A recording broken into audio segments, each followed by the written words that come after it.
Olá pessoal, tudo bem? Muito bem-vindos ao Curso e Agora, o nosso canal do YouTube. Agora nós iremos trabalhar com um curso de Windows 10 e nessa aula 2 vamos trabalhar com tipos de computadores. Uma pequena introdução, nós temos aqui o seguinte: os computadores variam em tamanho e capacidade. Por quê? De acordo com a finalidade e serviço, a nossa atuação, nós precisamos de processos mais simplificados ou mais complexos. E devido a isso, às vezes, a demanda de processamento pode ser mais alta ou mais baixa. Devido a isso, os computadores se diferenciam em tamanho e essa capacidade aqui, no caso de performance, velocidade, enfim.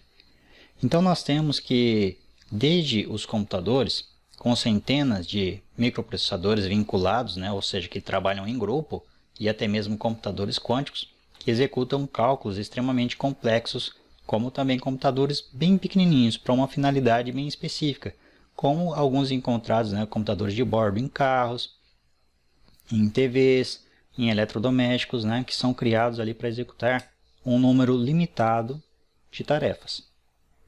E no mais usual, geralmente no nosso trabalho, até em casa, o mais utilizado é o PC, ou seja, o computador pessoal. Por isso, Personal Computer, que seria uma abreviação, e a tradução computador pessoal.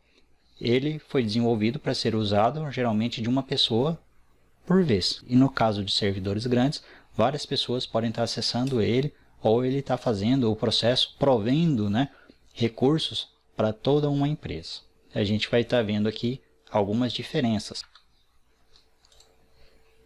Aqui nós temos um exemplo de computadores quânticos, através da empresa The Wave, o 2 qubits.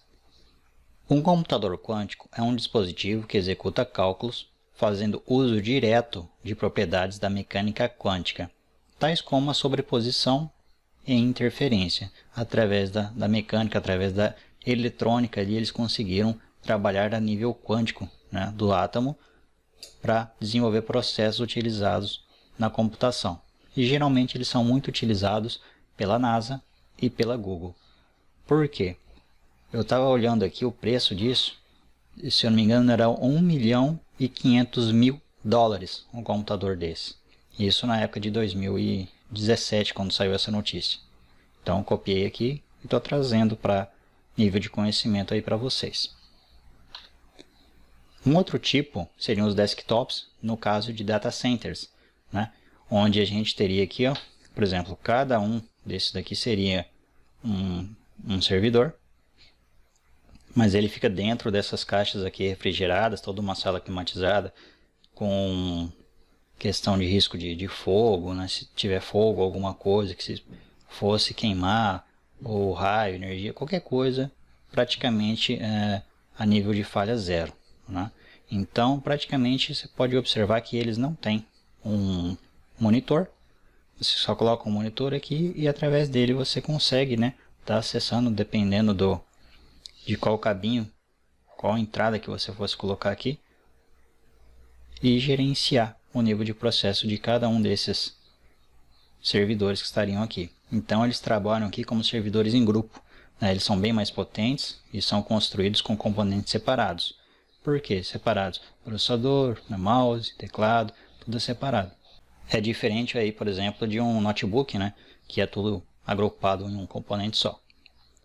Então, processamento, e detalhe aqui, o processamento dele, geralmente eles são fabricados para ficarem ligados até anos. Ligados, geralmente é diferente a sua estrutura de um computador normal que a gente tem em casa, que a gente liga, utiliza e no final do dia tem que desligar, senão acaba superaquecendo.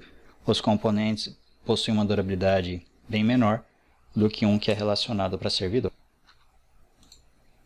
Nós temos aqui outros, que seriam desktops no tipo workstation, estação de trabalho, servidores separados, são potentes também, constituídos com componentes separados. Nós temos aqui o CPU, teríamos também depois o mouse, teclado, monitor para poder estar gerenciando isso daí, trabalhar em conjunto. E daí nós temos aqui que são componentes separados, grandes recursos de processamento fabricados para ficarem ligados também por anos. Ou seja, ele é diferente de um computador simples que a gente teria em casa. Quando eu digo simples, pessoal, porque geralmente quando você tem um computador em casa, ele tem slot lá para um pente ou 2 de memória, né? Chega lá 8 GB de memória, 16 GB de memória. Geralmente esses modelos aqui pode ter lá 16, 20, 30 slots. Você pode colocar 20 pentes ali de memória. Ele varia, 1 TB, às vezes até mais, dependendo da situação, tá? Então as placas mãe dele ali são bem diferenciadas. Pode colocar ali 4, 5, 10, às vezes mais HDs, enquanto na máquina da gente tem ali um, no máximo 2, tá? Então essa é a diferença, ele é próprio para poder servir toda a infraestrutura de uma empresa. Já existem aqui também, no caso, notebooks, laptops, né? Os notebooks geralmente são móveis e mais leves, né? A gente pode observar que é questão da sua estrutura aqui. E eles podem operar com baterias, ou seja, tem uma bateria própria nele, né? Hoje em dia é bem fácil, todo mundo praticamente já viu ou tem um notebook, né? Então você pode estar levando ele para qualquer lugar. E combina a CPU, a tela e o teclado em um único aparelho, ou seja, está tudo num só. E o fato de ser laptop é o quê? É uma tradução de notebook. Laptop, geralmente dito isso aqui lá nos Estados Unidos, por exemplo, e aqui a gente conhece como notebooks. Essa seria a diferença aí. Netbooks, um tipo de notebook, né? Menor em capacidade e em tamanho. Geralmente ele vem sem a unidade de CD-ROM. Geralmente, se observar aqui, ele não tem aquele lugar de você colocar o CD, né? Para ouvir uma música, para ver um filme. Geralmente você acessa tudo online e assiste através de rede, alguma coisa nesse sentido. Apesar de que ele não tem ali unidade de CD, ele é mais portátil e usual para trabalhos mais leves, ou seja, é muito utilizado para a questão de leitura e responder e-mails no caso de um vendedor, leitura de um PDF no caso de estudantes, né? Que não vai acessar muito recurso aí, por exemplo, se eu for precisar acessar e fazer desenhos como AutoCAD ou 3D Studio, coisas que envolvem muito processamento, aí não é recomendável. Mas só para fazer um trabalho, digitação de texto, acessar uma planilha, checar um e-mail, fazer leituras que não precisam de processamento muito grande, então é altamente recomendável um netbook. Porém o tamanho dele ali, ele é um pouquinho menor também, geralmente ele 10, 11, 12 polegadas no máximo. Já os notebooks variam lá 12, 14 para cima, tá bom? Até 17, se não me engano, tem notebook ali. E já existem os ultrabooks, né? Para questão, quem tem um pouco mais de dinheiro aí, né? O notebook ele é ultra fino e ultra leve, por isso o nome ultrabook. Com alto poder de processamento e resolução de imagens.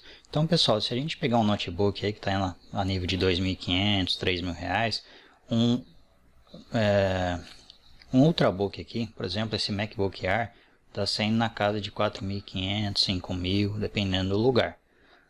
Esse notebook da ASUS eu tive olhando ali na Americanas, estava por acho que 16.000. Ele não é lá aquelas coisas não.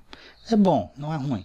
Mas comparado com o MacBook Air e esse outro aqui da ASUS, esse aqui é um Core i7, sétima geração, ele estava na casa dos 13.000. Muito bonito, muito bom a nível de recurso. Então geralmente a gente procura lá e dá uma olhada, né? Qual que é o sistema operacional, quanto cache que ele trabalha, é expansível até quanto de memória, o nível da quantidade de portas, né? De conexões, com mouse, com teclado, com TV, de repente projeção para data show, esse tipo de coisa. Então é bastante interessante, bem recomendável. E também um tipo de computador que às vezes a gente não se dá conta, né?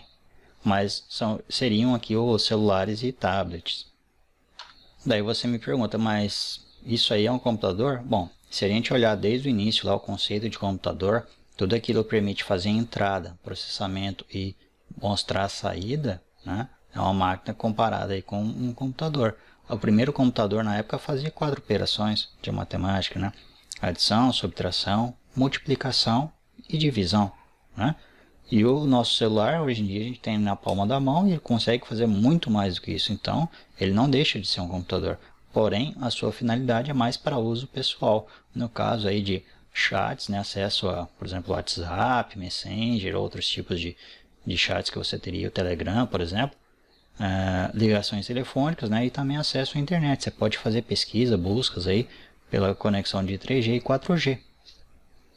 Sem falar que o 4G, se você colocar para fazer uma pesquisa aí, se não tiver um computador muito bom, acaba sendo às vezes até mais rápido. Se acessar através de um S7, um S8, S9 aqui da Samsung, acessar algumas coisas na internet através pelos seus dados, né, dependendo da tua localidade, em relação ao PC. É bem interessante, muito bom.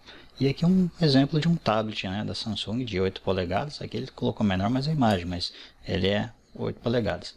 Só um detalhe, quando a gente fala a questão de polegadas do monitor, geralmente você não mede aqui, ó, da esquerda para a direita, não se mede assim e também não se mede assim, tá? Você sempre vai medir aqui, ó, de um canto, de uma extremidade aqui da esquerda até o outro, sempre cruzando aqui, ou assim, daqui para cá. É assim que a gente mede o número de polegadas de um aplicativo da área útil, tá? Não estou falando da borda externa lá não, tá? Estou falando da parte visual, da parte que realmente é acessível à questão de visualização do seu aparelho, tá bom? Pessoal, muito obrigado até aqui e vejo vocês na próxima aula. Até mais, tchau, tchau.